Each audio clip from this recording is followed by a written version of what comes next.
नमस्कार दोस्तों, welcome to my YouTube channel. उम्मीद करता हूं दोस्तों आप सभी स्वस्थ होंगे और अपनी स्टडी में व्यस्त होंगे। जैसे दोस्तों आपको सभी को पता है, हमने जो राजस्थान कला संस्कृति की टॉपिक वाइज सीरीज शुरू कर रखी है, उसका आज का हमारा टॉपिक है राजस्थान के त्योहार एवं प्रमुख मेले। आज की हमारी क्लास रहने वाली इस टॉपिक की फोर्थ। आज हम पढ़ने वाले हैं कार्तिक मास के प्रमुख त्यौहार एवं प्रमुख मेले कि कार्तिक मास का जो कृष्ण पक्ष और शुक्ल पक्ष है उसमें कौन कौन से त्यौहार आते हैं, कौन कौन से मेले लगते हैं, उनके बारे में आज हम चर्चा करने वाले हैं। अगर दोस्तों आप वीडियो पर नए हो तो वीडियो को like and share and channel को सब्सक्राइब जरूर कर लेना, जैसे कि आगामी आने वाली सभी भर्ती परीक्षाओं से संबंधित इस टॉपिक के आपको महत्वपूर्ण जानकारी मिल सके। तो चलते बिना देरी के क्लास की शुरुआत करते हैं। तो हम पहले कर लेते हैं कार्तिक मास की बात। कार्तिक मास के बारे में कार्तिक मास में दो पक्ष होते हैं, कृष्ण पक्ष और शुक्ल पक्ष। तो हम पहले लिख लेते हैं कार्तिक मास।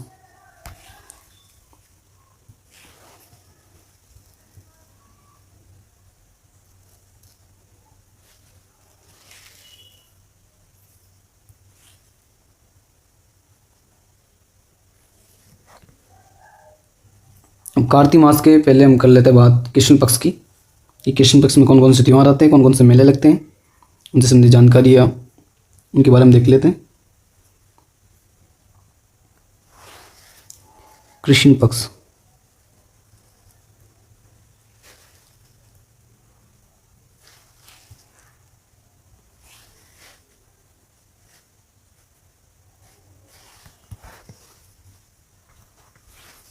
तो कृष्ण पक्ष की जो चतुर्थी है उसको एक हमारा त्यौहार होता है करवा चौथ।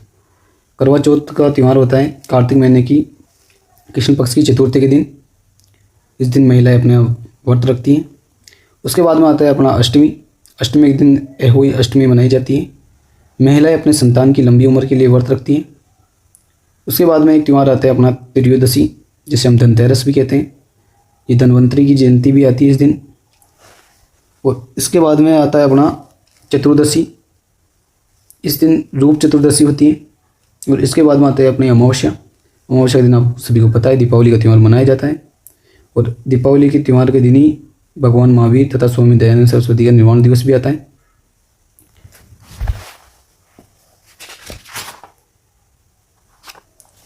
ये तो हो गई अपने कार्तिक मास के कृष्ण पक्ष की त्योहारों की बात।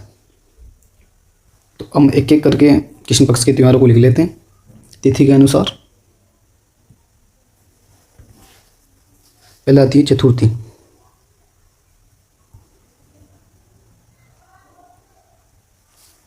करवा चौथ।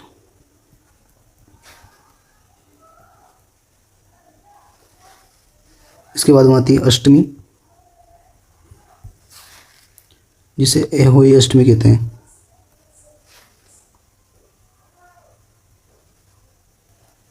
इस दिन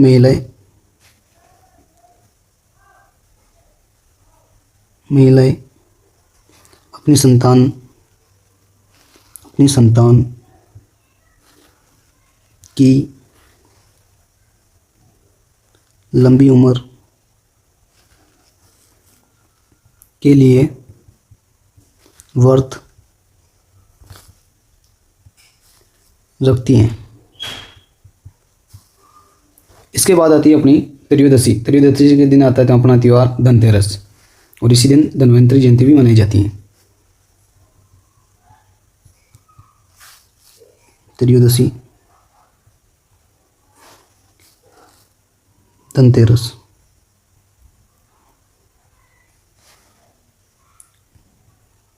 धन्वंतरी जयंती।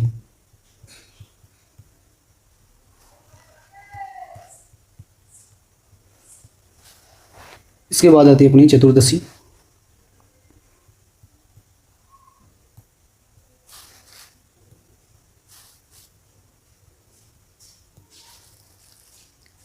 रूप चतुर्दशी। चतुर्दशी के दिन रूप चतुर्दशी का त्यौहार मनाए जाते हैं। इसके बाद आते हैं अपनी अमावस्या।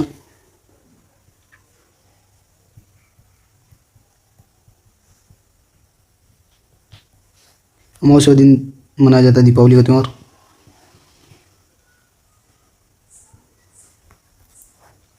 और इसी दिन दो और त्यौहार मनाए, ये दो प्रसिद्ध महावीरों का निर्वाण दिवस आता है। एक अपने भगवान महावीर, दूसरे अपने स्वामी दयानंद।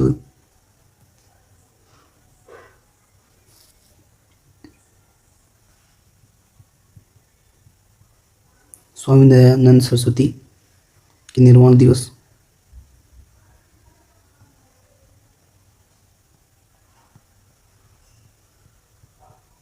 निर्वाण दिवस ये हो गई अपनी कार्तिक मास के कृष्ण पक्ष के प्रमुख त्योहारों की बात। अब कर लेते हैं हम शुक्ल पक्ष के बात।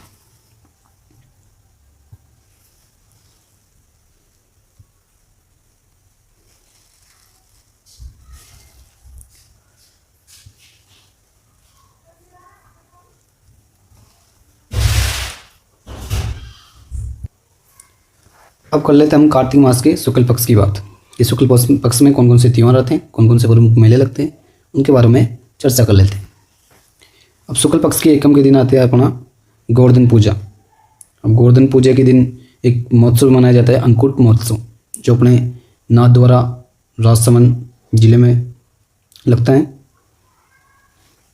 और जो ये महोत्सव है अन्नकूट महोत्सव, इसमें प्रमुख एक जनजाति है जो प्रमुख तरीके से भाग लेती है, उसका नाम है भील जनजाति। उसके बाद में अपने द्वितीय के दिन भाई दूज का त्यौहार मनाया जाता है, इसे यम द्वितीया के नाम से भी जाना जाता है। और इसके बाद आता है अपनी अष्टमी, इसे गोपाष्टमी कहते हैं। और इसके बाद आते हैं अपनी नवमी, जिसे आंवला नवमी के नाम से या अक्षय नवमी के नाम से जाना जाता है। और इसके बाद में आता है अपना एक त्यौहार जैसे एकादशी, या एकादशी के दिन आता है देवउठनी एकादशी। प्रोवेदिनी, इसे इसके अन्य नाम भी है, प्रोवेदिनी एकादशी, तुलसी एकादशी, ये इसके प्रमुख नाम है। और जो इसी दिन एकादशी के दिन पुष्कर मेला प्रारंभ होता है। तो इनके बारे में एक एक के बारे में हम एकम।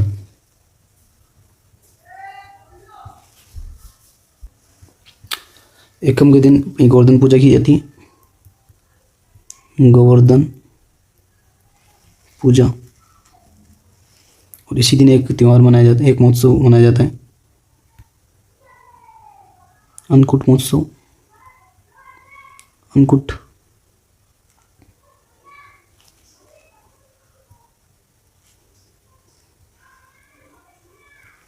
अन्नकूट महोत्सव अपने जो राजसमंद जिला है, नाथद्वारा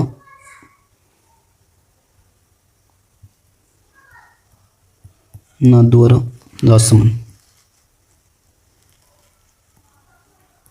अन्नकूट महोत्सव नाथद्वारा राजसमंद में मनाया जाता है। और इस अन्नकूट महोत्सव में एक जनजाति भाग लेती है, भील जनजाति।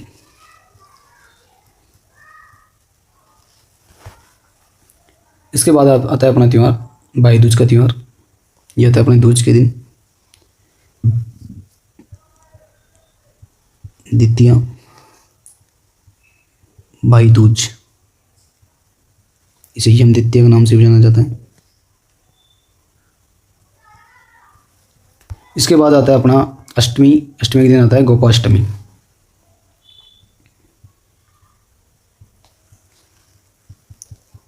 गोपाष्टमी। इसके बाद आती है अपनी आंवला नवमी, जिसे अक्षय नवमी के नाम से जाना जाता है। ये आती है नवमी के दिन।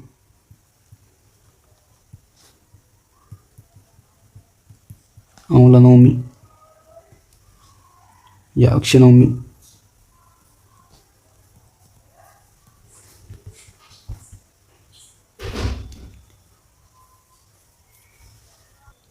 इसके बाद आती है अपनी देवउठनी एकादशी, जिसे प्रोबोधिनी एकादशी या तुलसी एकादशी के नाम से भी जाना जाता है। ये आती है एकादशी के दिन।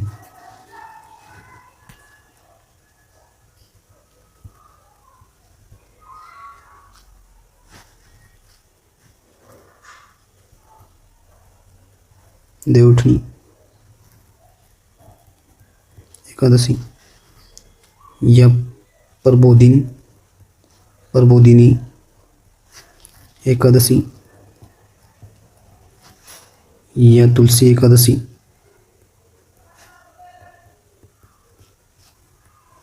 और इसी दिन अपना जो पुष्कर है, पुष्कर मेला प्रारंभ होता है। पुष्कर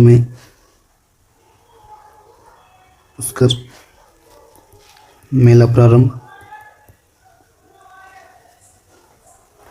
इसके बाद आते हैं अपना पूर्णिमा। पूर्णिमा के दिन इसे सत्यनारायण पूर्णिमा के नाम से जानते हैं। इस दिन प्रमुख मेले लगते हैं। एक लगता है अपना पुष्कर अजमेर में, एक लगता है अपना कोलायत बीकानेर में, और एक लगता है अपना चंद्रभागा झालरापाटन में, और एक लगता है अपना रामेश्वर सवाई माधोपुर में। ये प्रमुख 4 मेले लगते हैं। कार्तिक शुक्ल पक्ष की पूर्णिमा के दिन ये प्रमुख 4 मेले लगते हैं राजस्थान में।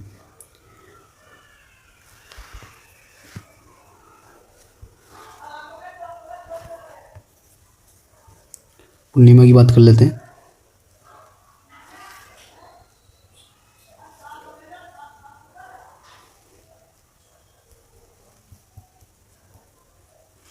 पूर्णिमा इसे सत्यनारायण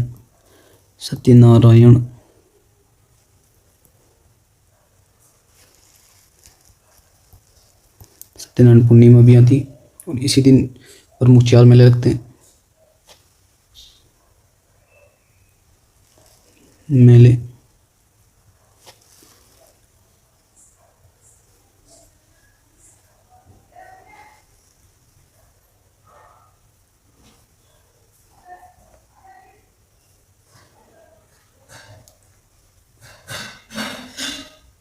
पुष्कर अजमेर में, एक है पुष्कर अजमेर, दूसरा है कोलायत बीकानेर,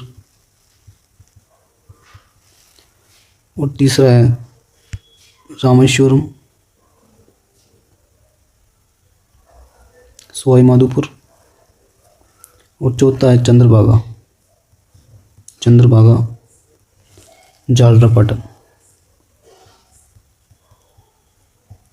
झालावाड़। ये प्रमुख 4 मेले लगते हैं।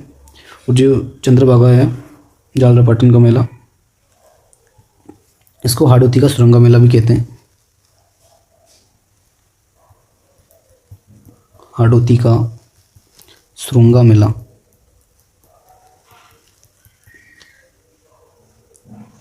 और ये मालवी नस्ल है, उसका एक पशु मेला है। पशु मेला चंद्रभागा जो है एक पशु मेला है। मालवी नस्ल यहाँ की एक प्रसिद्ध नस्ल है मालवी नस्ल।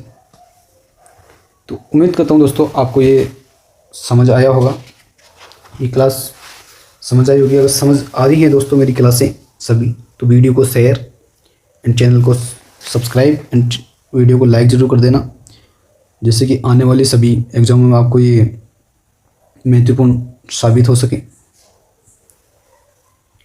उम्मीद करता हूँ दोस्तों आपको ये क्लास समझ आई होगी।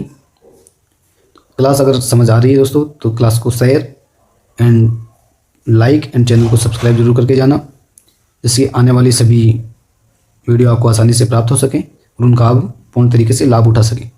धन्यवाद।